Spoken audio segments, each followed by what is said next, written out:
संतोष देशमुख हत्या प्रकरणात धनंजय मुंडेंनाही सह आरोपी करा, मनोज जरांगेंची मागणी. मस्साजोगला जाऊन गावकऱ्यांशी केली चर्चा. 25 फेब्रुवारीच्या अन्नत्याग आंदोलनावर गावकरी ठाम. रिचार्जवाल्या ताईच्या खात्यात 25 खोक्यांचा बॅलन्स. राष्ट्रवादीच्या सूरज चव्हाण यांचा अंजली दमानियांवर आरोप. आता होऊन जाऊ दे सगळी खाती तपासा, संतापलेल्या दमानियांचं आव्हान. नाशिक आणि रायगडच्या पालकमंत्रीपदाचा वाद राज्यामध्ये मिटेना. आता तिन्ही नेते अमित शहांना भेटून मार्ग काढण्यास सांगणार. एबीपी माझाला सरकारमधल्या सूत्रांची माहिती.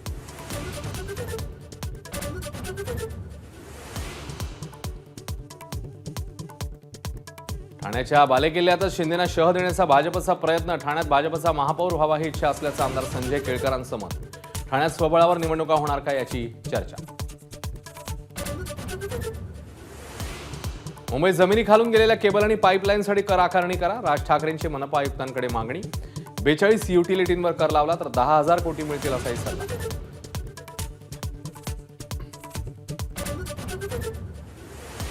सरकारच्या कॉपीमुक्त अभियानाचा फज्जा. 10वीच्या परीक्षेत राज्यभरात अनेक ठिकाणी कॉपीचे प्रकार समोर. जालन्यात मराठीचा पेपर फुटल्याची चर्चा.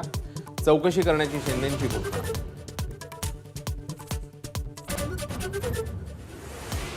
पुणे महापालिकेच्या 1,500 कर्मचाऱ्यांना आयकर विभागाकडून 45 कोटींचा दंड. दंड वसुलीसाठी कर्मचाऱ्यांचे पगार 2 महिन्यांपासून बंद. टॅक्सची कामं लेखा आणि वित्त विभागाऐवजी बाहेरच्या सल्लागाराला दिली. वोरा समितीचा अहवाल केंद्रीय गृह खात्याच्या रेकॉर्डवरून गायब झाल्याचा संशय. अहवालात राजकीय नेते आणि अंडरवर्ल्ड यांच्या संबंधांवर भाष्य. माहिती उपलब्ध नसल्याचं धक्कादायक उत्तर. माझाची एक्सक्लुझिव्ह बातमी.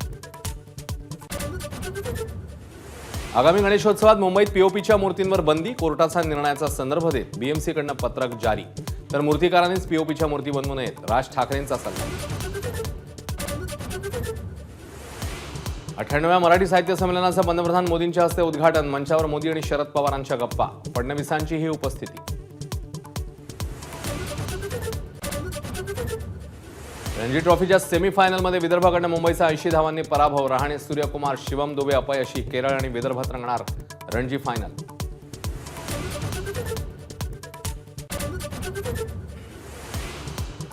मुंबईत रंगलं एबीपी नेटवर्कचा आयडियाज ऑफ इंडिया समिट. जागतिक पातळीवर सामाजिक, सांस्कृतिक, आर्थिक क्षेत्रात भारताच्या योगदानावर 50हून अधिक तज्ज्ञ सीईओ, कंपन्यांचे मालक मांडतायत मत.